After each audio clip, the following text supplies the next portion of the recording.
Hi అండి. పిల్లలకి ఈసారి పాస్తా ఎలా ట్రై చేసి పెట్టండి, చాలా ఇష్టంగా తింటారు.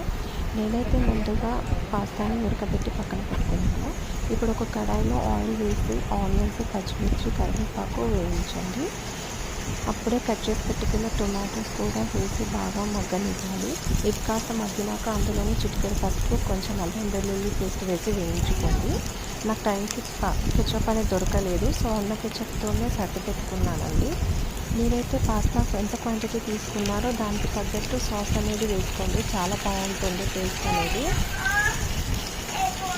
అండ్ ఇందులోనే కొత్తిమీర కూడా వేసి బాగా వేయించుకోండి, ఎందుకంటే మనకి ఆ కొత్తిమీర ఫ్లేవర్ అనేది కూడా వస్తుంది.